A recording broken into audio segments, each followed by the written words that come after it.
జై శ్రీరామ్ ఫ్రెండ్స్, మనం ఈరోజు అరసవిల్లి సూర్యనారాయణ స్వామి వారి దేవాలయంకి ఎలా వెళ్ళాలి, ఆలయానికి సంబంధించిన విషయాలు మరియు అక్కడ ఏమేం చూడాలి అన్నది మనం స్పష్టంగా తెలుసుకోబోతున్నాం. ముందుగా అరసవిల్లి ఎలా చేరుకోవాలి అంటే శ్రీకాకుళం పట్టణానికి మనం ముందుగా చేరుకోవాలి.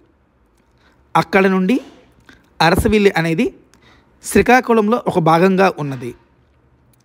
ఆర్టీసీ కాంప్లెక్స్ నుంచి అరసవిల్లి టెంపుల్కి కేవలం ఒక మనిషికి 20 రూపాయలు ఛార్జ్ చేశారు. ఇప్పుడు మనం చూస్తున్నదంతా అరసవిల్లి సూర్యనారాయణ స్వామి వారి ఆలయానికి వెళ్తుంటే మార్గ మధ్యంలో కనిపించే దుకాణాలు. ఇక్కడ అన్నప్రసాదాలు కూడా ఉంటాయి.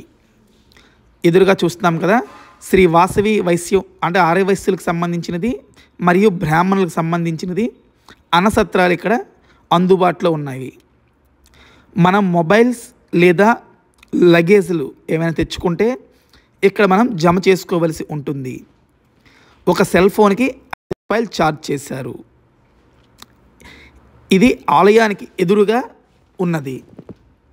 మనం ఈ సౌకర్యాన్ని వినియోగించుకోవచ్చు.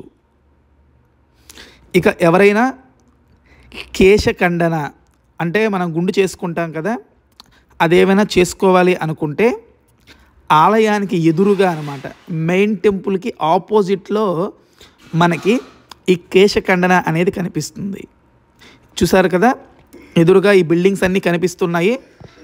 ఈ బిల్డింగ్స్ ఇక ఎదురుగా ఆలయానికి ఎదురుగానే ఇది కూడా ఉంటుంది. ఇది ఇంద్ర పుష్కరిణి. ఈ పుష్కరిణిలో అందరూ స్నానం చేసేసి స్వామివారి దర్శనానికి వెళ్తూ ఉంటారు. ఇదిగోండి, మనం పుష్కరిణి దగ్గర నుంచి మెట్లు ఎక్కుతుంటే మెయిన్ టెంపుల్ ఈ విధంగా మనకి దర్శనం ఇస్తుంది. చాలా అద్భుతంగా ఉంటుంది. ఇక ఆలయానికి ఎదురుగానే ఈ వృక్షం కూడా కనిపిస్తుంది. చాలామంది ఆడవాళ్ళు దీపాలు గట్ట పెట్టుకుంటుంటారు. ఇక అరసవిల్లి మెయిన్ టెంపుల్ లోపలికి వెళ్తుంటే మనకి ఈ విధంగా కనిపిస్తుంది ద్వారం. లోపలికి సెల్ ఫోన్ పర్మిషన్ లేదు కనుక మనం లోపల వీడియో అనేది తీయలేదు.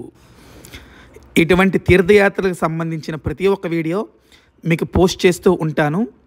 ఇంతవరకు మన వీడియోని మీరు లైక్ చేయకపోతే లైక్ చేయండి, ఛానల్ని సబ్స్క్రైబ్ చేయకపోతే సబ్స్క్రైబ్ చేస్తారని ఆశిస్తూ మీ దుర్గారావు.